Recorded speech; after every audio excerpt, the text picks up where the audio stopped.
Hello my friend and welcome to another episode of Lessons on Learning. Quick videos, 15 minutes or less, all about how people learn and how we can use that information to create very effective and engaging sessions for our learners.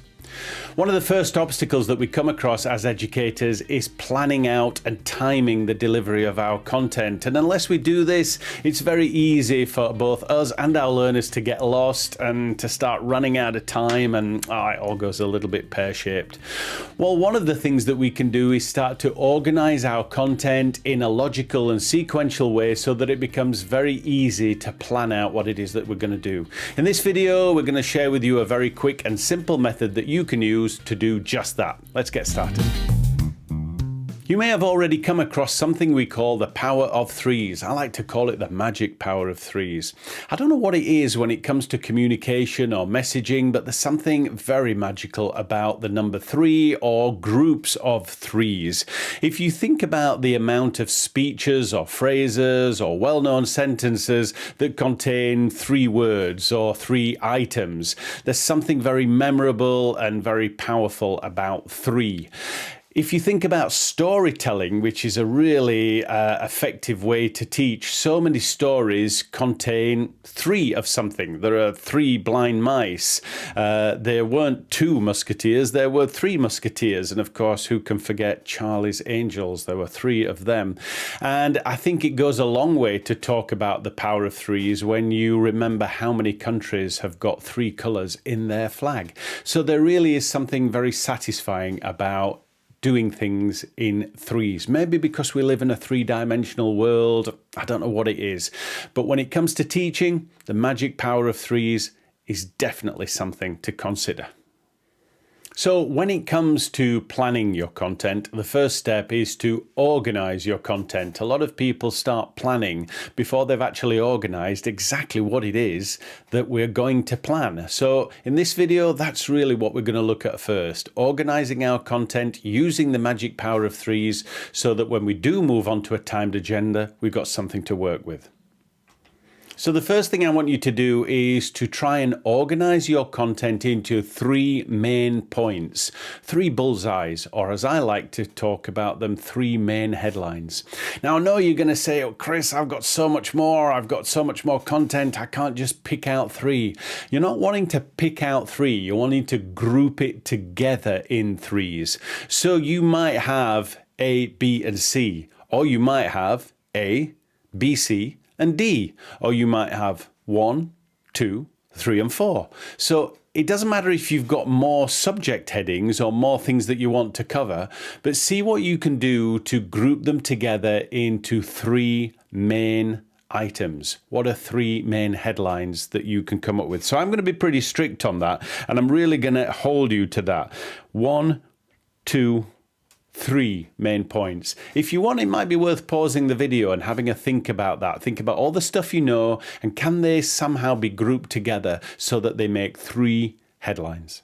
The next thing we need to do is put those three headlines into some kind of sequential order. It can't just be random. Well, it can, but people will get confused. So, for instance, if you're thinking about these three main things, these three headlines, what logically would come first? What does somebody need to know or do or understand first before they can move on to something else? Because once they understand that, is that going to then make it easy for them to get to the second one? And what is it about the second one that they're going to be able to use to give them a foundation and a pathway to the third one?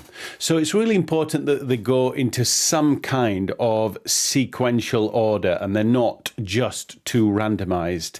So let's look at some examples. Imagine you were teaching a class about bread making, about making bread.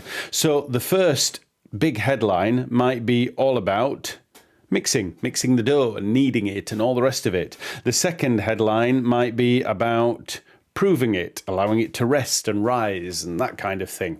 And then the third headline might be the actual baking itself, putting it in the oven and timing it and temperatures and that kind of thing. Do you see they're in some kind of sequential order? You can't bake it until you've proved it and allowed it to rest, and you can't do that until you've mixed it, of course. So it's in order. Perhaps you're teaching a class about how to apply hair color to somebody, and the first big headline might be all about formulating. So you're creating formulas. Once you've created formulas, that's then going to allow you to apply. And so your next headline might be all about application. Once you've applied, then of course you're going to need to remove it and rinse it away. And so that will allow you to talk about removal. So do you see they're in some kind of sequential order? So what are your three big headlines? And then what kind of order would they need to be in for it to make sense, for it to make a clear and easy to understand pathway for your learner? Now, once we've got those three headlines in place, I'm going to stick with the newspaper analogy because I think it makes it really simple to understand, and it's quite a good metaphor, I think. Once you've got those headlines in place, well, now you're going to have to write an article according to those headlines. And your article, what are the bullet points of this article? Because these bullet points of the article are going to make up the content that you're going to plan out and the content that you're eventually going to deliver. So sometimes when you look at something, people will think, oh, I can't start planning it because I don't know where to start. What do I do first? Then what do I do? What do I finish with? Well, this is a really good way of doing that. Before you start to think about anything else, what are the three big headlines? What are the three bullseyes or the three main points? Now put them in some kind of sequential order. What do I need to do first? And then what would that lead on to? And then what would be the third and final part of that? Once they're in some kind of sequential order, now you're just going to treat each one of them as an individual item. One headline. Now create a bullet pointed article that relates to that one headline. Once you have all that together, that's really going to give you your content and give it to you in a nice sequential order. You need to do this before you can move on to the actual timing out of that content.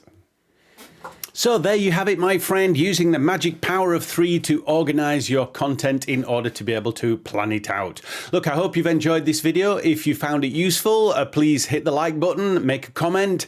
And if you have any other questions or challenges that you'd like me to create a video for, let me know that, please. In the meantime, please subscribe to this channel. And if you have friends who you think might benefit from this information, please recommend them to come along as well. I will see you again soon on another video of Lessons on Learning. Take care, my friend. Bye-bye.